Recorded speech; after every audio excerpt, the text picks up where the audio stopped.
Halo sobat semua, apa kabarnya hari ini? Semoga sobat semua dalam kabar yang baik-baik selalu. Mari kita lanjutkan pembahasan kita untuk topik yang sama seperti pada video terakhir, yang beberapa hari lalu kita tayangkan.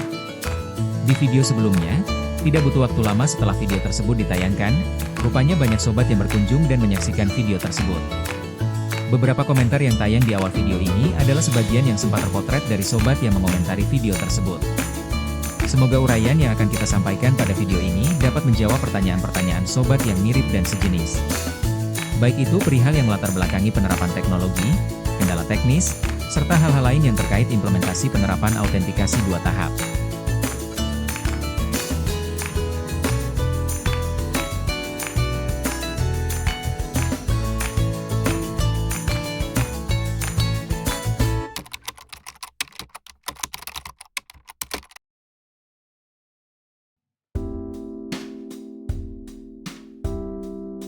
Oke, yang pertama, mari kita urai.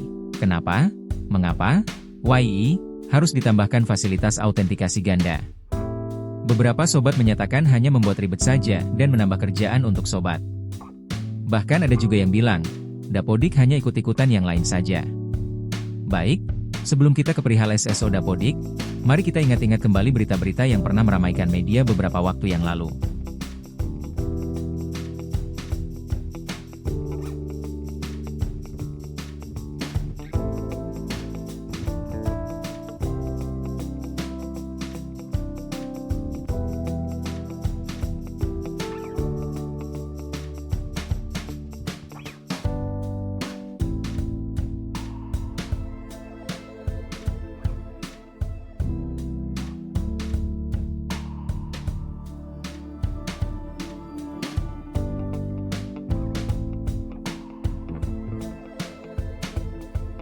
Walaupun hingga saat ini tidak ada bukti yang menyatakan bahwa yang bocor adalah data Dapodik, namun bukan berarti Dapodik anti bocor. Kebocoran data bukan semata-mata hanya karena kerentanan keamanan sistem, tetapi tidak sedikit malah karena keteledoran dari orang-orang yang menggunakan sistem itu sendiri. Lantas, kaitannya dengan pengguna Dapodik, ada di mana?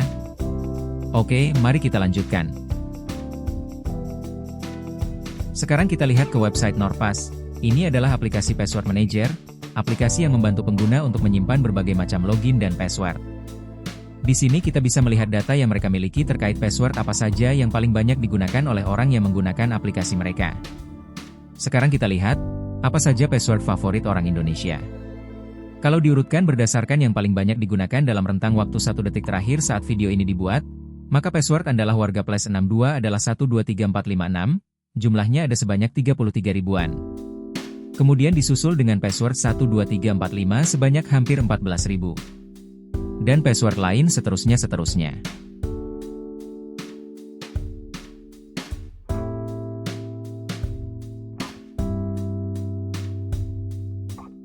Ini adalah data yang sangat valid, dan dari sumber yang kredibel.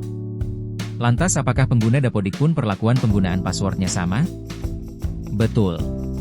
Walaupun di Dapodik diperlakukan password harus kombinasi huruf dan angka, namun faktanya banyak kombinasinya pun dari perpaduan huruf dan angka yang mudah ditebak. Misalnya seperti pada data Norpas pengguna menggunakan password QWERTY123, atau ABC123, dan sejenis lainnya.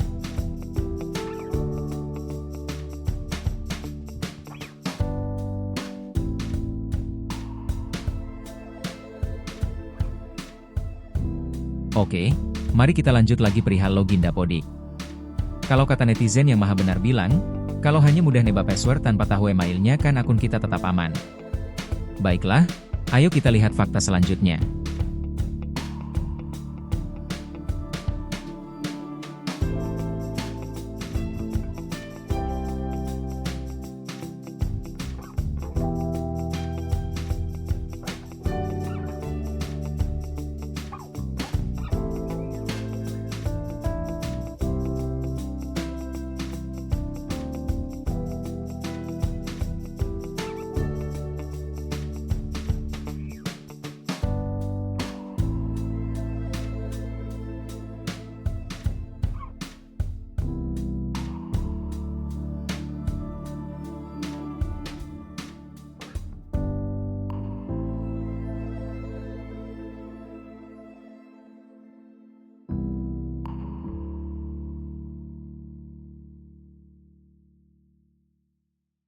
Hanya dengan menggunakan mesin pencari Google, dengan kata kunci yang ada kaitannya dengan topik yang saat ini kita bahas, maka kita bisa melihat begitu banyak ditemukan email guru berceceran yang dibagikan secara sukarela oleh pemiliknya itu sendiri ataupun orang lain.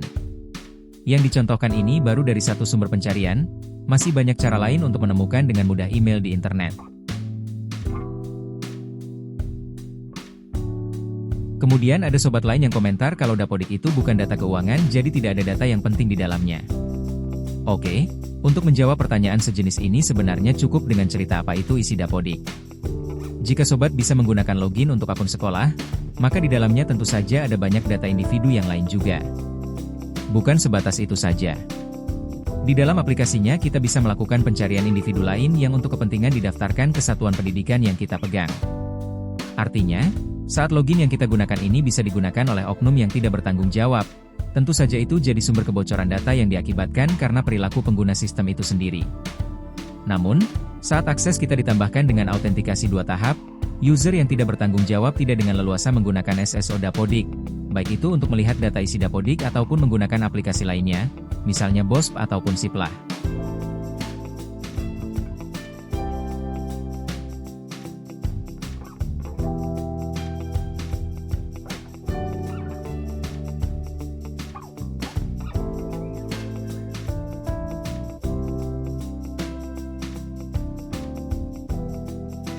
Untuk sobat yang mengalami kendala gagal scan kode, atau ganti handphone, atau ingin scan ulang, dan sejenis lainnya, yang intinya adalah butuh menampilkan kembali QR Code untuk dilakukan scan.